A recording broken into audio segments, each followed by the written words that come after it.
Du 4 au 10 novembre, Échappée Bière organise l'incontournable Bière à Lille. Une semaine d'événements dans la métropole lilloise, suivie d'un salon brassicole lors du week-end de clôture à Saint-Sauveur. On est allé rencontrer Charlie, organisateur de l'événement, qui nous raconte comment se déroulera cette 7e édition du Bière à Lille. Là, cette année, on a une soixantaine d'événements dans près de 35 lieux, toute la semaine. Donc il y a des restaurants qui font de la cuisine à la bière pendant tous les midis.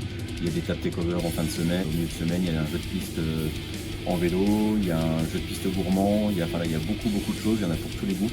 Donc ça c'est plutôt pas mal de voir que tous les établissements se motivent pour mettre la bière en avant pendant une semaine. Ouais, on a fait 2018-2019 à Saint-Sauveur, après on a fait 3 belles éditions à Grand Palais. C'était très cool, c'était vraiment enrichissant. Mais c'est devenu une très grosse machine. On est monté à 120 brasseries une année.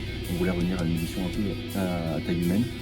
Voilà, donc la mairie de Lille gentiment accepté qu'on revienne à 500. 70 ou 72, je sais plus. Alors il y a à peu près 30% de régionales, 30% de françaises et 30% d'étrangères. La France, ça vient de partout. Il y a Prisme qui vient de Montpellier, il y a Sophie qui vient de banlieue parisienne, il y a 90 BPM qui vient de Bourgogne, donc voilà, c'est assez vaste. Et après, les étrangers, on a une brasserie espagnole, on a une brasserie polonaise, on a une écossaise, on a 2 anglais, on a 2 italiens, enfin voilà, ça vient d'un peu partout.